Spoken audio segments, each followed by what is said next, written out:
Good evening, everybody. My name is Marina.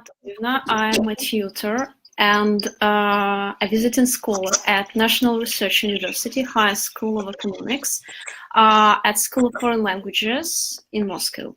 Well, today we are going to have another webinar on the preparation for High School of Economics Global Scholarship Competition in foreign languages, specifically in English. And handing over to my colleagues. Good evening, dear guests, and I'm glad to welcome you here as well. And my name is Ekaterina Molchanova. I'm a tutor of School of Foreign Languages of High School of Economics in Moscow. Good evening, everyone. Colleagues, can you please tell me whether you hear me or not? Yeah, perfect. Yes. Right, so nice to meet you all. My name is Allina Budnikova, just like my colleagues. I'm a tutor at School of Foreign Languages. Shall we move on to our first slide? Shall I switch the slide? Yeah, that would be great. Yeah. Right, so today we're going to cover with you the following questions, and first of all we'll provide you with some general information about the competition. Then we'll discuss the differences between task types of the 10th and 11th grade tests and what they have in common as well. And we will also share with you some general recommendations and advice for preparation for the competition. And afterwards, we will introduce you the bachelor's program for languages and intercultural communication that we represent. And in the end, we'll have some time for your questions. So we'll be happy to answer them. Thus, do not hesitate to share your thoughts and ideas in our chat.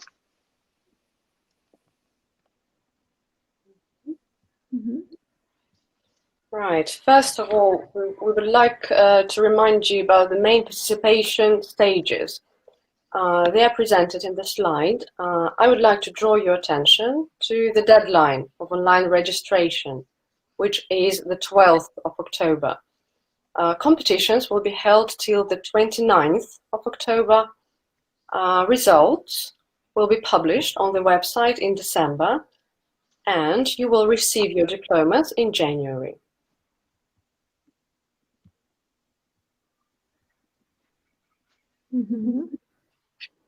Well, sorry.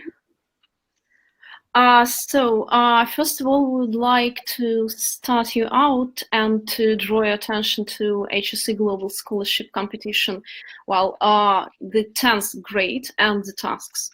So as you probably know, right, and we hope you do, that the competition consists of two parts, a reading and grammar and vocabulary, with the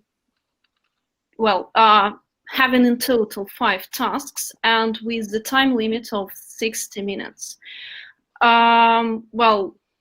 would probably recommend you to stay away from dictionaries, right? Using dictionaries, materials, and any other study books or course books, right? While performing the tasks. And in the next slide, we're going to show you just the preview of these task types. So as you can see, there are 2 reading tasks and 3 grammar and vocabulary tasks.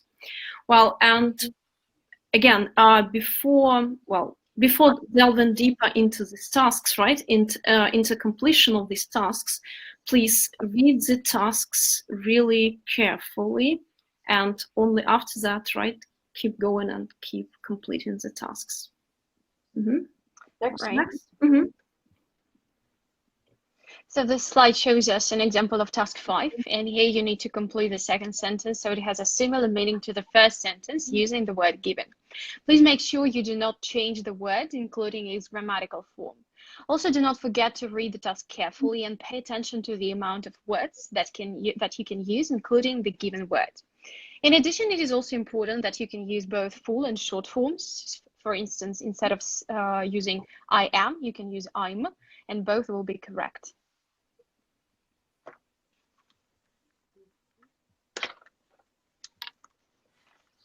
Now let's have a look at the competition tasks of the 11th form. The competition consists of 2 parts: grammar and vocabulary, reading and writing. There are 6 tasks overall. You may earn 20 points for your grammar and vocabulary part and 80 points for your reading and writing part. You can see the task types in this slide. Task 1 is a keyword transformation task type. Task 2 is a mistakes correction task type. Task 3 is a summary of the paragraph task type. Task 4 is a short answer task type. Task 5 is a true-false not given task. And task 6 is a table completion task type based on the text in task 5.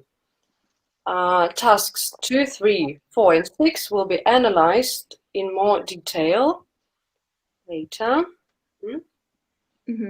Well, the next slide. Well, yeah, here you can see the second task. Well, here you're tasked with identifying and correcting mistakes, right? Well, you can see the whole gamut of different mistakes here, such as, right, grammatical, lexical, spelling, or social cultural mistakes. Well, and again, first of all, read the task carefully, right? Because you are to use, well, there is one mistake in each sentence, and you must use 1 or 2 words to correct these mistakes. Well, more than that, if you find, if some of the sentences are really difficult, right? If you find the sentences, well, if the sentences are notoriously difficult, well, you might keep going, and then please do not forget to go back to the sentence that you skipped. Well, for example, in the first sentence, there is the social cultural mistake, right? Well, a mistake has been made in this, right? In this date. The year is incorrect. And let's take the second sentence as an example. Well, in the second sentence, yeah, well, a spelling mistake has been made here, right? Well, affluent, usually, right, we spell it with double F. So F makes a double here. Well, the next slide, please. So here we can see an example of task 3, where you are to read paragraphs and decide which of the 3 sentences best summarizes the main idea of each paragraph. Please note that any detail can change the sentence's meaning. Thus, you are to read the sentences very carefully. And the next slide will show us an example of task 4. Task 4. Yeah, you may see it in the slide. There are 10 questions in the task. You are to give a short answer to each question, and you are to write 1-word answer. The questions aim to test your knowledge in different fields of study. For example, question 1, the correct answer is adjective, and the field of study is linguistics. The questions are of socio-cultural nature as well. For example, question 3, the correct answer is Renaissance here. Speaking about the point, you can earn 2 points for each correct answer with no spelling mistakes. If you have some spelling mistakes, then you get only 1 point. So 1 point for correct answer and 1 point for correct spelling here. Next task. Task 6. Right, and here we have finally got to the writing part of our competition. Please mind that the format is a bit different. You are not writing an essay or anything, but as you can see in this sample, you are to read the text and complete a table with the information from the text using the given plan. Please mind that you are not allowed to copy patches of the text, and it is very important. You need to paraphrase using different linguistic techniques, such as finding synonyms, antonyms, changing grammar constructions, and something like that. Let us take a look at assessment criteria for this task. Colleagues, could you please show us the next slide? Right, so as you can see, the total amount of points that you can get is 40, 10 points for each table section, and each table section consists of 2 statements that you fill in the table. So 4 points are given for content. If your statements correspond to the content of the text, better phrasing techniques are used and there is no direct citation, you'll get 2 points for each statement, and yeah, that will bring you 4 points in the end. 2 more points for your vocabulary. If one makes no lexical mistakes and uses advanced vocabulary, level B2 and higher, then you get 2 points, and 2 more points for grammar. So you shall use a wide range of simple and complex grammar forms with flexibility and make no grammar mistakes. And the last criterion is spelling and punctuation, which also can bring you 2 points. So to get the maximum, you can make no spelling mistakes and 1 punctuation mistake, no more. Please mind that if you use direct citation, you get 0 automatically. And vocabulary, grammar, and spelling punctuation are not taken into consideration in this case.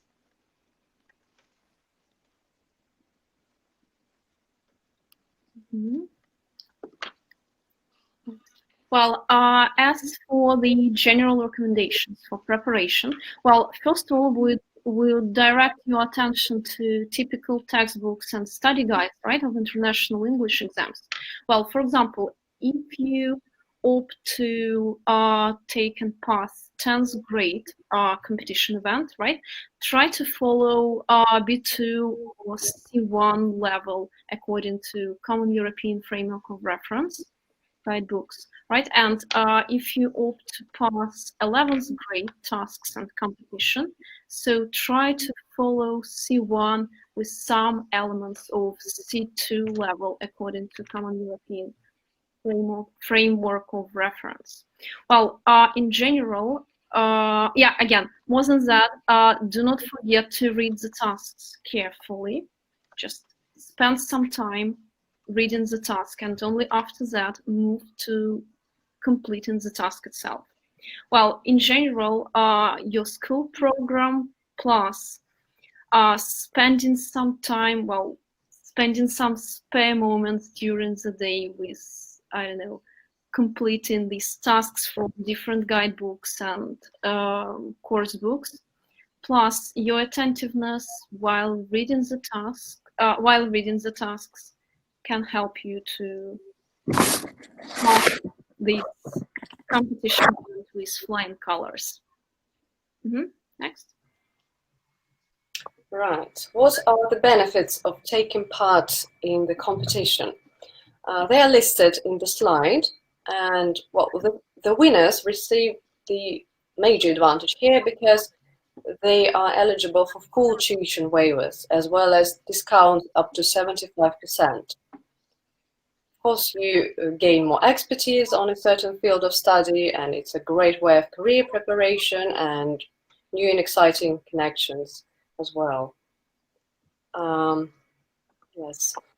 And well, the program, the bachelor's program that you can apply for is Foreign Languages and Intercultural Communication, which we are happy to present you now.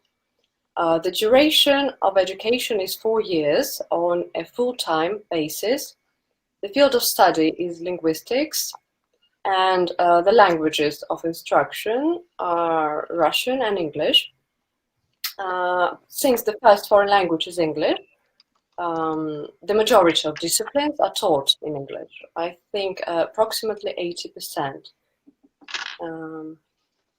You can find the address here in the slide, phone number and email address as well, if you have more if you have more questions. And about the features of our program. So the distinctive features of our program are shown in this slide. First of all, you will be able to study a wide range of required and elective courses, such as practical course of English and practical course of the second foreign language. And you'll actually be able to choose out of Spanish, Italian, German, French, Chinese, and Japanese. What's more, you will advance your language skills while studying English for special purposes, country studies, courses such as history and culture and literature of Great Britain and the USA and some other countries, of your second foreign language. And there are also courses required for your professional development, such as linguistics, public speaking, mass communications, and media discourse. And as my colleague already noted, most of them are taught in English. Mm-hmm. Well, more than that, we can't but mention our vibrant social life that offers students myriad activities and performances. So we have debate classes, different language classes, as well as city tours and some other activities that you can spend your, well, spare moments during the day. Mm-hmm. Yeah. The program offers enormous career opportunities. You can pursue a career in education, well, actually in the following fields that are presented in the slide: education, communication, marketing, consulting, media relations, and you may work as a translator or interpreter, teacher, and as a specialist of Russian or international companies where you need to have intercultural competencies.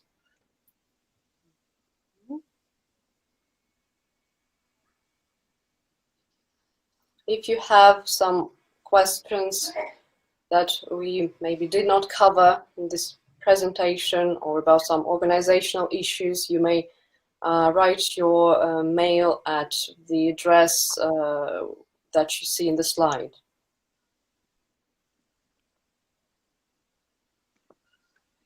Next. Or you may drop your questions in the chat as well. Right? There are. All right.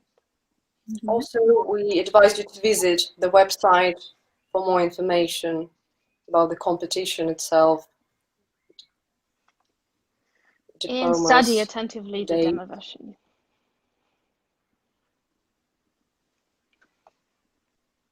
So probably we shall say thank you for your attention, right? Right. Thank you very much. Thank you. Good luck. Good luck, right? Yeah, and hopefully to see you at our program, some of you. Yeah. Mm-hmm.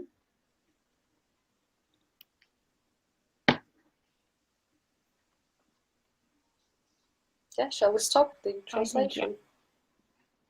Yeah.